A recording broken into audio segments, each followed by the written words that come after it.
Today, I'd like to share with you how friends influence our choices in life. God acknowledges the powerful influence friends have on our lives and wants us to recognize it too. Bad company corrupts good character. 1 Corinthians chapter 15 verse 33 warns us.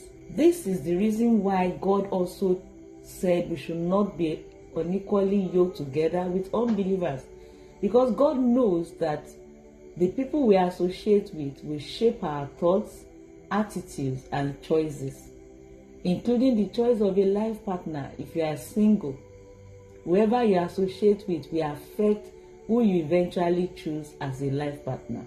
Right friends will inspire you to wait on God and make wise decisions, while the wrong ones can lead you into compromise and regret.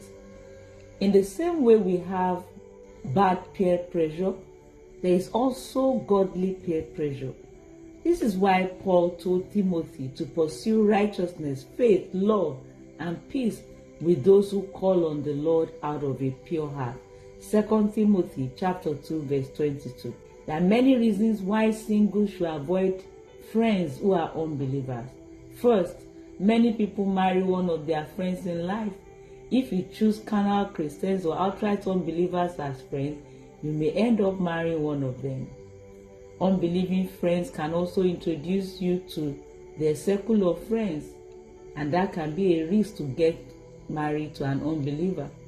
Unbelieving friends will not allow you to be led by God.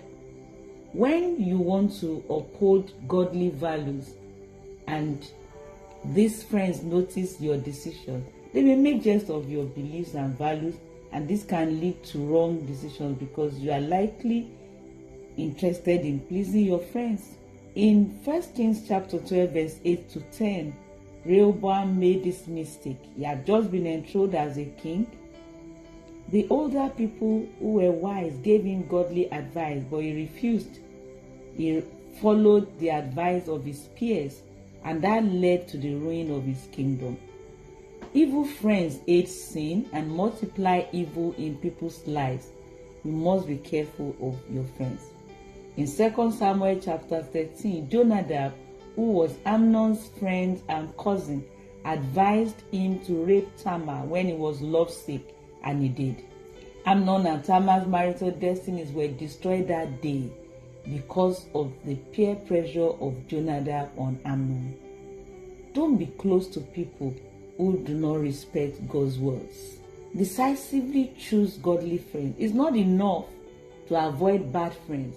You must decisively choose good friends who share your values and intentionally harness the positive power of peer influence. Remember, life does not permit a vacuum. Always review your circle of friends and ensure that they are still qualified to be close to you.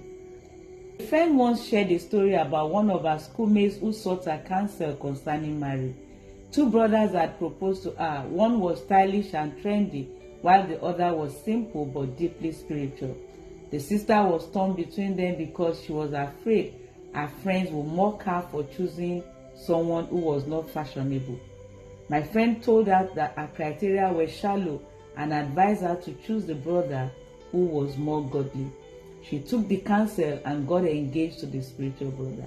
Years later, I met someone who knew the couple. She confirmed that many classmates tried to discourage the brother from the relationship, but by then they were already engaged.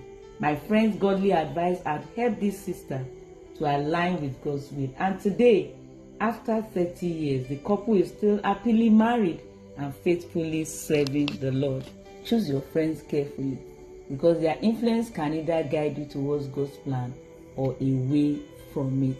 For counseling, you can reach out to me on 0916-641-4441. And for more messages, follow me on all social media handles as Folu Olatona, and subscribe to my YouTube channel at Dr. Folu Olatona 2160.